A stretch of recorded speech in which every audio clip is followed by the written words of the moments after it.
Bonjour tout le monde, c'est Rod Lestod pour l'autre 150e. On est ici devant la Banque de Montréal où un événement marquant de l'imaginaire québécois s'est passé en 1970. On parle du coup de la Brinks. Je suis ici pour en parler avec Jean-Charles Panton, historien qui a récemment fait paraître un livre sur les premières années du gouvernement Lévesque. Le coup de la Brinks. Alors essentiellement, ce qui arrive, c'est que le Parti québécois, pour la première fois, est un parti qui est crédible parce qu'il a à sa tête un chef, René Lévesque, et donc on a peur à un certain moment donné, en fonction des sondages qui sortent au fil de la campagne électorale, que le Parti québécois, finalement, provoque la minorisation d'un gouvernement Bourassa, d'un gouvernement libéral. Alors, à partir de là, il y a une certaine panique dans le camp fédéraliste, chez les libéraux provinciaux aussi.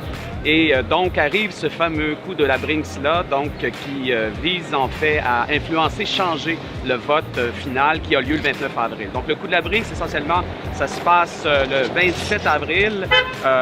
La Gazette, un seul média est contacté, c'est le photographe de la Gazette qui se rend sur place, donc le 27 au matin, et trouve en fait devant la compagnie Royal Trust 9 fourgons blindés qui font sortir en fait, qui doivent, semble-t-il, faire sortir les capitaux, faire sortir les valeurs mobilières du Québec et donc attiser un peu la peur chez les lecteurs pour ralentir la progression, disons, du Parti québécois lors de cette campagne-là. Donc, c'est des camions remplis d'argent qui, dans le fond, décident de quitter Montréal pour s'en aller à Toronto. En fait, on ne saura jamais véritablement ce que contiennent les fourgons. On ne verra pas non plus les photos. Alors, c'est là que l'histoire devient un peu plus sulfureuse, un peu plus compliquée. Semble-t-il que ça a été organisé par Antoine Geoffrion, maître Antoine Geoffrion, qui est un ancien trésorier du Parti libéral du Québec, bras droit de Jean Lesage pendant toute la Révolution tranquille. Et il y aurait un lien aussi, selon plusieurs hypothèses, et selon le photographe d'ailleurs de la Gazette qui était sur place et qui a parlé de ses patrons par la suite, il y aurait aussi un lien avec le cabinet du premier ministre Pierre-Éliott Trudeau à l'époque, qui, coïncidence ou pas, publie un manifeste qui s'appelle Quoi de neuf et qui coïncide justement avec cette affaire de la Brinks. Le but de cette opération-là, qu'est-ce que c'était précisément? Est-ce que c'était de faire peur carrément? Est-ce que c'était de marquer l'image? C'était quoi le but de l'opération?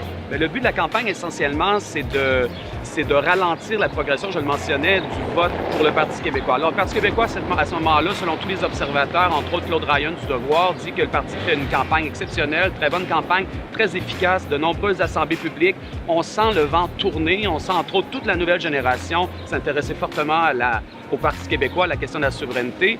Et donc, c'est pour justement ralentir ça, parce qu'on voit dans les sondages une tendance qui commence à s'afficher, à s'affirmer en fait. Et donc, on veut ralentir cette progression-là comme telle. Et on choisit donc de le faire. L'impact sur le vote. Alors, les sondages démontrent que le Parti québécois va à près de 30 %. Qu'est-ce qui arrive le 29 avril, le jour de l'élection? Essentiellement, le Parti québécois va aller chercher 23 % du vote finalement. Malheureusement, seulement 7 sièges. Si on compare à d'autres partis de cette même élection-là, certains, le ralliement créditiste, par exemple, va chercher 11 % du vote et obtient 12 sièges. Le Parti québécois, 23 % et seulement 7 sièges. On voit que le découpage électoral n'est pas très favorable pour le Parti québécois dans cette élection-là. Donc, est-ce qu'on peut dire que le coup a réussi? Est-ce qu'on peut dire que finalement ça a impacté l'élection? Parce que ça a été fait 3 jours seulement avant l'élection. Donc, est-ce qu'on peut dire que ça a eu un impact sur les résultats? Oui. Mais si on reprend le témoignage de Jacques Parizeau, qui est enfin un des organisateurs à cette époque-là du Parti québécois, aussi candidat, oui, il le dit dans sa biographie, il le dit qu'à partir de ce moment-là, le vote commence à s'effriter très sérieusement pour le Parti québécois. Donc, non seulement on a stoppé la progression du vote en faveur du Parti québécois, mais on a en fait même effrité, on a même réussi à faire peur en fait aux électeurs québécois. Merci beaucoup, M. Panton. C'était un autre événement de l'autre 150e. Pour en savoir plus, suivez-nous sur Facebook, sur Twitter. On est là.